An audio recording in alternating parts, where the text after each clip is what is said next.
ईश्वर प्रणिधानात् बराबर ईश्वर प्रणिधान से वा बराबर अथवा है। अन्व्यार्थ अथवा ईश्वर प्रणिधान से शीघ्रतम समाधि लाभ होता है।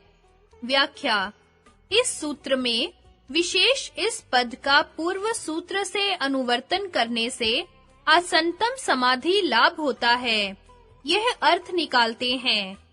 पूर्वोक्त अधिमात्र उपाय अधिमात्र तीव्र संवेग से शीघ्रतम समाधि लाभ होता है, अथवा सत्य संकल्प ईश्वर में भक्ति विशेष अर्थात कायिक, वाचिक, मानसिक क्रियाओं को उसके अधीन तथा कर्मों और उनके फलों को उसके समर्पण करने और उसके गुणों तथा स्वरूप का चिंतन करने से उसके अनुग्रह से शीघ्रतम समाधि लाभ होता है।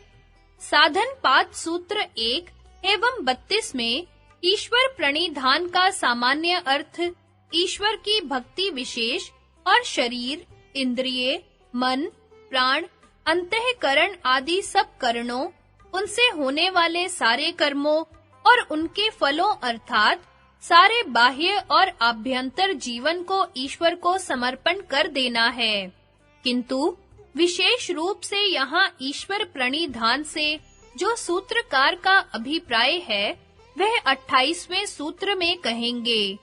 संगति जिसके प्रणिधान से शीघ्रतम समाधि लाभ होता है, उस ईश्वर का स्वरूप निरूपण करते हैं। कलेश, कर्म, विपाक, आशय ही बराबर कलेश, कर्म, उनके फल और वासनाओं से अपरामृष्टः बराबर न स्पर्श किया हुआ, पुरुष विशेषः बराबर अन्य पुरुषों से विशेष चेतन, ईश्वरः बराबर ईश्वर है।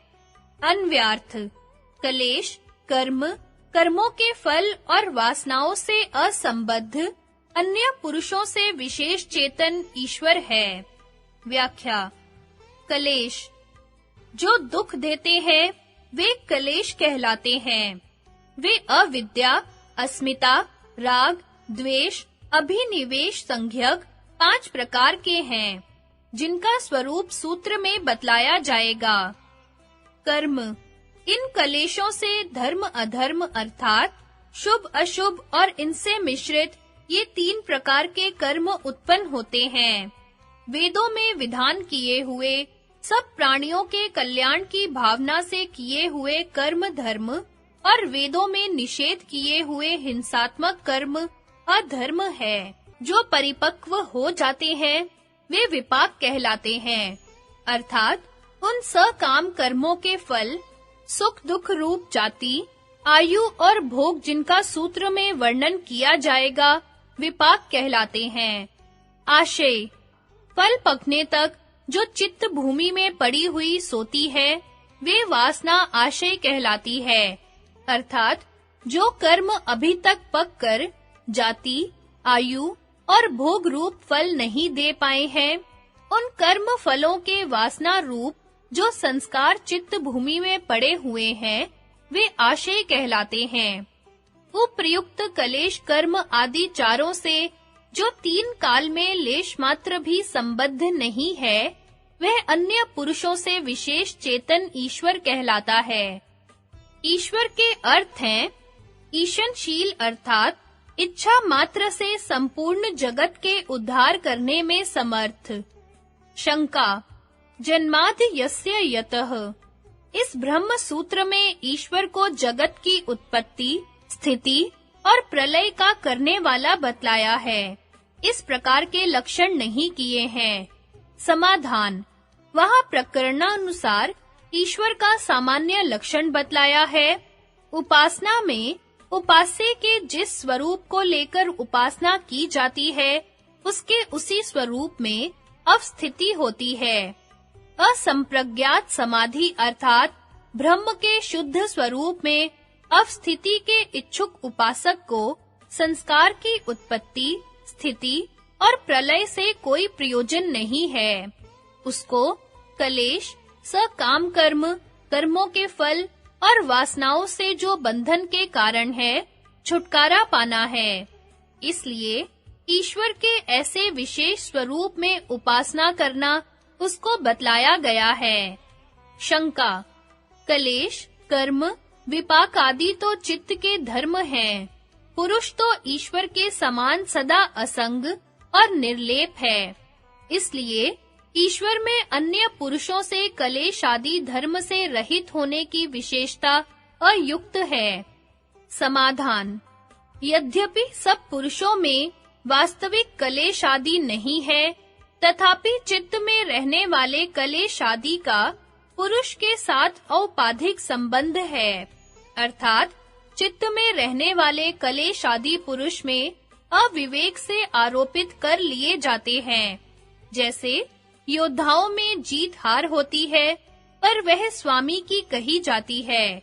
अर्थात जैसे राजा और सेना का परस्पर स्वस्वामी भाव संबंध होने से सेना कृत्रक जय प्राजय का स्वामीभूत राजा में व्यवहार होता है, क्योंकि वह उसके फल का भोक्ता है।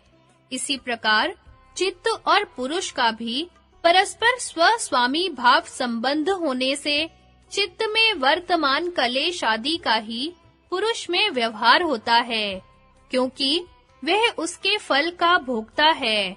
जैसा कठोपनिषद में कहा है, ज्ञानी लोग इंद्रिय मन से युक्त आत्मा को भोक्ता कहते हैं, किंतु यह अविवेक प्रयुक्त औपाधिक कलेशों का संबंध विवेकशील ईश्वर में संभावित नहीं है। यह औपाधिक भोग के संबंध का न होना ही ईश्वर में अन्य पुरुषों से विशेषता है। अर्थात पुरुष के चित्त के साथ एक रूपतापन संबंध से जो चित्त के पुरुष में औपाधिक धर्म आरोपित किए जाते हैं, उन धर्मों से असंबद्ध जो विशुद्ध सत्व गुण प्रधान चित्तोपाधिक नित्य ज्ञान ऐश्वर्य आदि धर्म विशिष्ट सत्य काम सत्य संकल्प चेतन है, वह ईश्वर पद का वाचय है। वह अन्य पुरुषों से विशेष है। शंका, यदि कलेश आदि से असंबद्ध होना ही ईश्वर में विशेषता है, तो मुक्त पुरुष तथा प्रकृति लय आदि भी ईश्वर पद का वाचय हो सकते हैं, क्योंकि कलेश से तो उनका भी संपर्क नहीं होता है। समाधान, प्रकृति लय और विदेह योगियों को प्राकृत बंध होता है तथा अपनी अवधि के अनंतर संसार में आने से भावी कलेशों से संबंध होता है। विदेह और प्रकृति लयों से भिन्न दिव्य अदिव्य विषयों के भोक्ता देव, मनुष्य आदिकों को क्रमशः दाक्षिणिक और वैकारिक बंध होता है। यद्यपि इन तीनों बंधों को काटकर कैवल्य को प्राप्त हुए पुरुष भी मुक्त ही कहलाते हैं, तथापि वे सदा मुक्त नहीं हैं, क्योंकि कलेश युक्त होकर ही योग साधन के अनुष्ठान द्वारा ही कलेशों के बंधन से मुक्त हुए हैं। किंतु ईश्वर सर्वदा कलेशों से अपरामृष्ट होने से सदा ही मुक्त है। यह सदा मुक्त स्वरूपता ईश्वर में मुक्त पुरुषों तथा प्रकृति लयों से विशेषता है। शंका, ज्ञान स्वरूप ऐश्वर्य तथा पुरुषों के उद्धार के सत्य संकल्प रूप ऐश्वर्य का परिणाम अपरिणामी पुरुष में होना असंभव है, और यदि यह धर्म चित्त का माना जाए तो सदा मुक्त ईश्वर का चित्त के साथ स्वस्वामी भाव संबंध संभव नहीं हो सकता, क्योंकि स्वस्वामी भाव संबंध अविद्या से होता है। इस प्रकार सदा मुक्त पुरुष विशेष में स्वाभाविक ऐश्वर्य के अभाव से और चित्त में स्वस्वामी भाव संबंध के असंभव होने से ईश्वर को सदा मुक्त पुरुष विशेष नहीं कहा जा सकता।